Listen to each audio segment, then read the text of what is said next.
I recently learned a new Musselburgh cast on that requires no hook at all. I'm calling this a knitted Musselburgh cast on. You may also hear it called the Pinhole Cast On or the Disappearing Loop cast on. I've got a tutorial already on my channel on how you can do this cast on with a crochet hook, but to me they look totally identical. So if you're not comfortable holding a crochet hook, or maybe you're just out and about and all you have are your knitting needles, you can use this cast on to get started. There are about a dozen different ways to do this cast on, and I learned how to do this from the channel Mostly Knitting. So I'm going to link their tutorial down below in case you want a different way to look at it. I have a few tips and tricks to add to it, so this is kind of my own version of the same thing. I'm going to start with my smaller needles and fingering weight yarn. This is usually how I make all of my Musselburgh hats. I've made dozens of them. You can see all of them here or in my Ravelry project pages. So the first part of this tutorial is going to be sort of a quick version. This will be perfect if you're just coming back here to get a review on how to do this cast on. But if you've never done it before, I encourage you just to watch this first portion and just see what all the steps are. Then I'm going to break it down much slower with larger needles and larger yarn.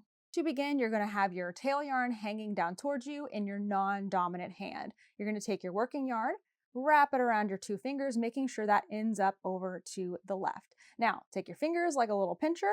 We're going to go through this loop that we created on our fingers, and we're going to grab our working yarn and pull it through. We've just created a stitch. Now go ahead and twist that. I like to twist mine towards the back, and put your fingers through that loop again. Now you got your little pinchers. You're going to pinch and grab your working yarn again and pull through, and we've just created our first stitch, but it is absolutely massive. So if I kind of transfer things over here, I can take my knitting needle, go into that stitch I created, and then pull on my working yarn until it tightens things up. Remember, this is the fast version. I'm going to break it down nice and slow next. So I have my first stitch created. I'm going to slide that, or hold on to that stitch and slide things over so that I can see my loop nice and clear. And go ahead and bring your empty needle over into your non-dominant hand. What we've already done is the hardest part. Now it gets nice and easy. So I am an English style knitter, so I'm going to move my working yarn over to the right, but you can do the same thing if you're a continental knitter. And when I break this down, I'll show both ways. So with my right hand needle, or my dominant hand, I am going to dive in to my loop under both the tail and the loop itself. I'm going to take my working yarn, wrap it around, and then I'm going to swing that needle down right back through my loop. To finish off this second stitch that I created, I'm going to pick up my empty needle, and I am going to go into the front of this stitch that I just created. Then I'm going to knit it just like I'm knitting a stitch through the back. And that completes my second stitch. You'll make all of your other stitches this exact same way until you reach your cast on number of 8 stitches. When you're all done, you should be able to pull on that tail and completely close up your loop. So now that you've seen what we're going to be doing, let's break it down nice and slow. Keep your knitting needles nearby. You'll need them in just a minute. We're going to start just with our yarn. So my tail is going to be facing towards me, so closest to my chest, and I'm going to pick up this yarn in my non-dominant hand. Our first step that we're creating here is this loop. It's basically an untied knot, a knot that is not completed. There are other ways to get into this, and I will show you how to make your first stitch in 2 different ways in just a moment. So we're first going to cover how to do it without your knitting needles. So my tail is facing down towards me. My yarn that's attached to the ball, or my working yarn, is hanging off towards the back. I like to sort of pinch this between my thumb and my middle finger. Now I'm going to grab my working yarn and I'm going to wrap it around behind, in between my middle finger and ring finger, and then up one more time. Now when I come up, I actually want this to go over off towards my knuckles, away from my fingertips, because my next step is going to be pulling that yarn through that loop. So let's do that one more time. Tail is facing your chest. You're pinching it between your fingers. Leave a little bit of a tail here because you'll want to weave that in later. Grab onto your working yarn, wrap it around behind your fingers, in between your middle and ring finger, and then off towards your knuckles, away from your fingertips, okay? Now you can kind of pinch onto things here to just hold everything in place.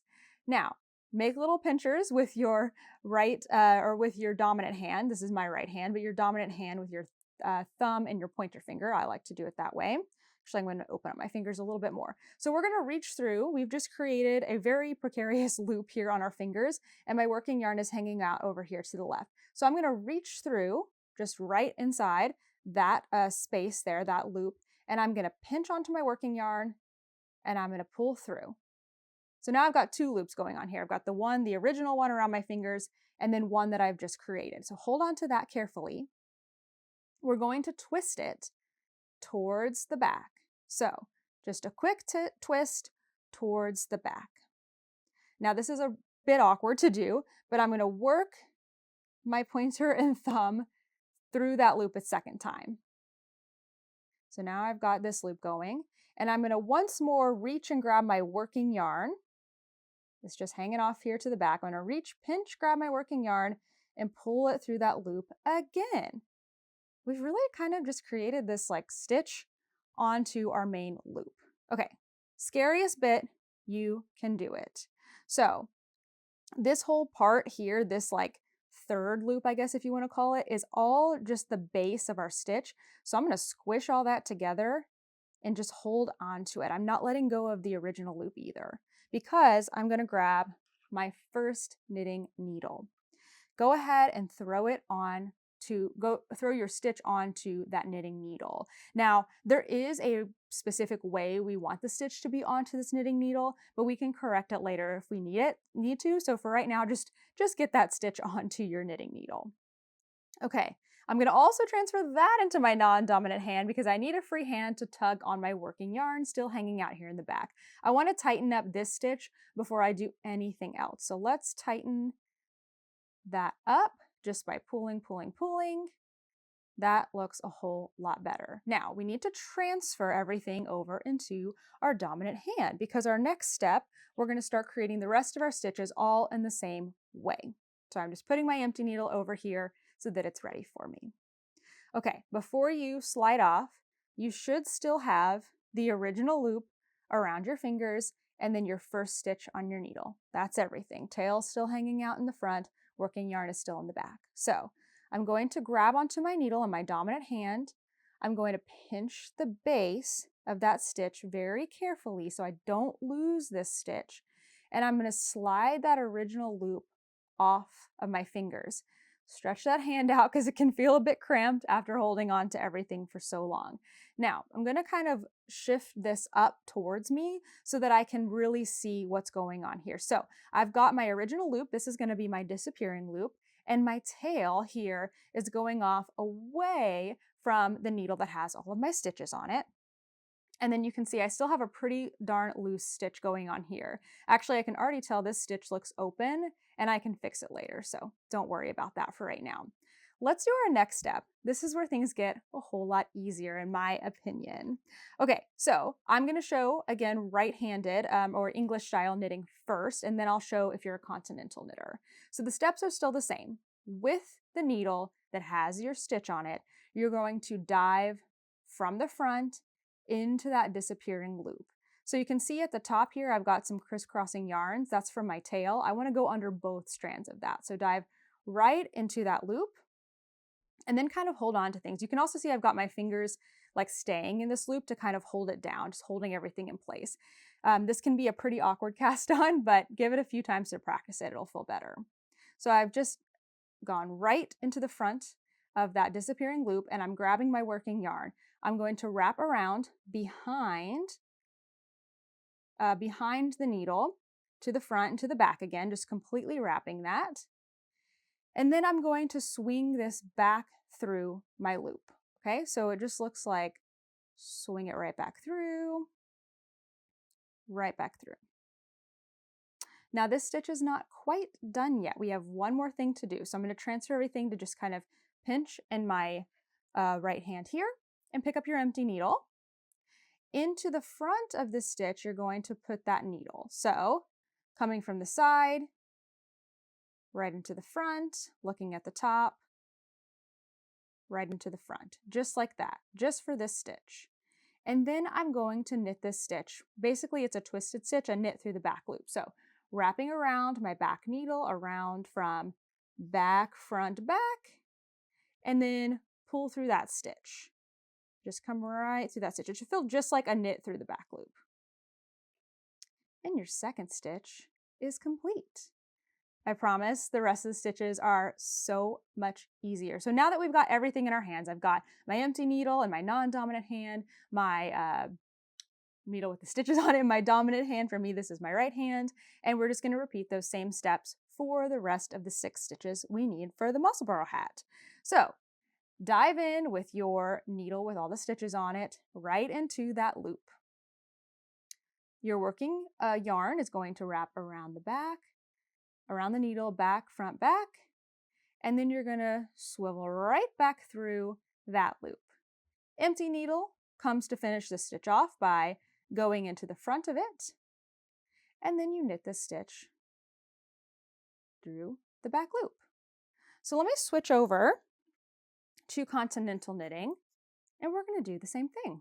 So dive right into that disappearing loop, right underneath it. You're going to wrap back, front, back, or you may be able to just pick it if you're an accomplished Continental knitter. I am not.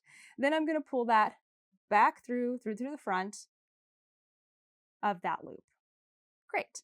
Now I'm going to put my left hand needle into the front of that stitch, and then I'm just going to knit it through the back loop just like normal. Apologies, it's a little awkward for me because that is not my most comfortable way to hold yarn, but there you go. It ends up just the same. Let's do one more Continental style. So dive into your loop, wrap or pick your working yarn, however works for you, and then bring it back through your disappearing loop through the front. Take your empty needle, put it into the front of that stitch you just made, and then knit it. You can see the whole time I'm kind of like pulling down the disappearing loop to keep it out of the way. And there we go.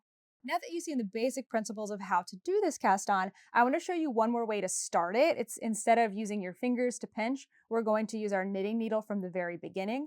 I do think this is a bit trickier because if you don't have the practice to just like hold on to all of that loosey-goosiness, it can feel very frustrating. So don't feel like using your fingers to like manipulate your stitches is not doing it right. It's totally doing it right. There's a zillion different ways to do this cast on. I just want to give you as many approaches as I can think of. So we're still going to start the same. We've got our tail coming towards our chest, our working yarn off to the back, and we're going to wrap around our 2 fingers with our with our working yarn ending up away from our fingertips. Go ahead and pick up your first knitting needle. You're going to dive underneath your main loop. This one is actually the same part as my tail, and over the top of my working yarn. Okay, so into the loop, I'm going under the yarn that's coming from my tail, over the one that is my working yarn. I'm going to swivel my needle down to just scoop that through. Same thing that we did with our fingers before. So just swoop that on through. And you can see already I've got a stitch that is a little more manageable, I would say, than when we did it with our fingers because it's really, really big. So I'm going to very, very carefully pinch the base of this stitch, holding on to everything as I go ahead and slide off. I still have the same thing here. I have a stitch, I have my disappearing loop, but this stitch has not been anchored yet like we did before. So I have to be really, really careful to hold on to it. I'm going to go ahead and pick up my left-hand needle, put it into the front of that stitch, and then I'm going to knit it through the back loop. So still the same steps as before, just slightly different. And then I can kind of tighten things up a little bit. If I pull on this, it will tighten the base of that stitch, and then pull on that. Okay, so a little different approach, and then you just carry on the exact same way from there. Diving in, wrapping around, pulling through, left-hand needle goes into the front, and you complete the stitch. If you hate absolutely everything that we just did, don't worry, there are so many more options for you. As I shared before, I do have a crochet version of this cast on. I'll link it down below for both right and left-handed crocheters. I'll also have this specific video flipped for any left-handed knitters.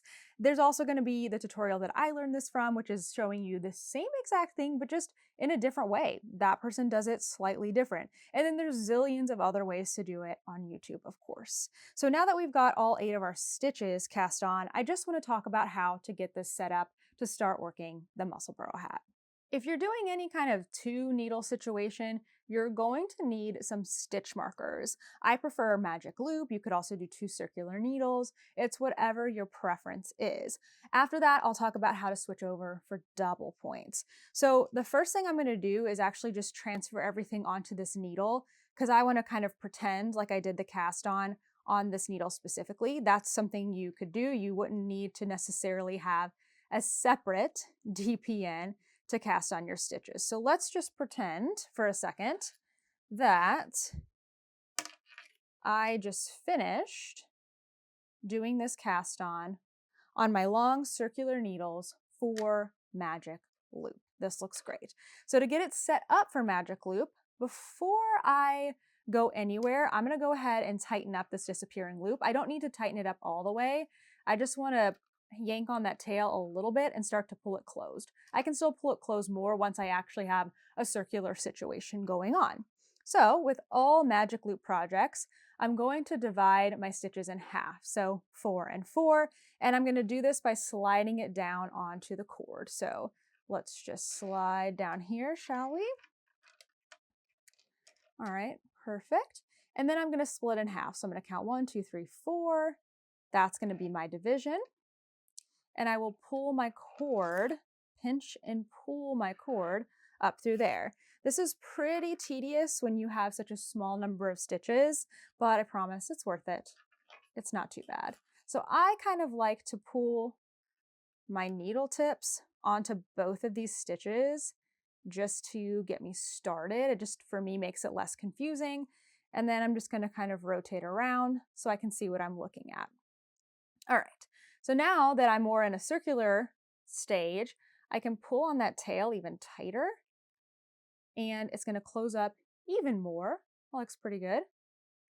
And then I'm looking for where my working yarn is coming from. It's coming from right here. So I'm just going to kind of flip this whole thing because I want my working yarn coming from my back needle or the needle that is further away from my chest. So here's my working yarn. This is the last stitch. It's coming from the back needle, which means the opposite one, this one in front, is the first place I'm going to work, right? Because that's going to connect for me in the round. So holding on to the stitches here in the front with my working yarn thrown over this needle to keep it out of the way, I'm going to pull these stitches onto the cord and bring this needle around, and I am set up to work my first stitch. Now, this is a paid for pattern, so I'm not going to give away any of the actual stitches or how to work the pattern, but you will be adding markers on your first round. At least that's my preference. You could have added them as you slip things around, but either way works. So essentially you're going to work 2 stitches and then place a marker, 2 stitches and place a marker. I'll show you what that looks like. After your first round, there will be some increasing, but it should look something like this. Each needle should contain half of your total stitch count. And if we look at each needle, the marker should be right in the middle, dividing those stitches in half. This gives you your quadrant for increasing, and you should be good to go from there. For DPNs, we are back to where we started. I have just finished the cast on. I've already tightened things up just a little bit, but I will tighten this up more once I get all of my needles on here. Now, I do find DPNs personally to be extremely tedious with a small stitch count, but if that's a technique you prefer, once you get, I would say, maybe an inch or so going, it's going to be so much easier. So just bear with it for these first few rows. So I am not using exactly the same needle sizes here just because I'm too lazy to go get up and get them, but you should have all the same needles. You will need a 5th needle to then actually work your project in the round, but you just need 4 to get set up to get started. So we're gonna move 2 stitches to each needle because we want things divided into 4 or into quadrants. So you won't actually need any markers to determine the different segments here because your needles are going to do that for you. Each needle is its own segment. So you can see I'm just slipping 2 stitches at a time onto my needles and just letting things kind of fall as they are. So once you have 2 stitches on each needle, it's a great time to just really carefully pick all of this up, hold on to it, grab onto your tail and tighten things as best you can. See how that closes up so nicely? And then very carefully, I'm going to rotate this. Somehow my yarn got in the front there.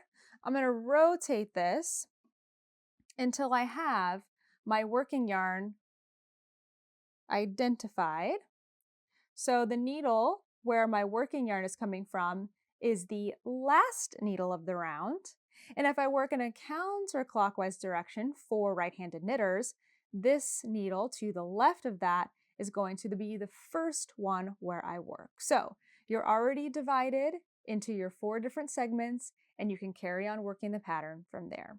That has been the knitted pinhole cast on. My name is Natalie, aka Knitty Natty. Occasionally I do put tutorials on this channel. You can find a playlist of all my tutorials for both knitting and crochet linked down below. Thanks so much for watching, and I'll see you in the next one.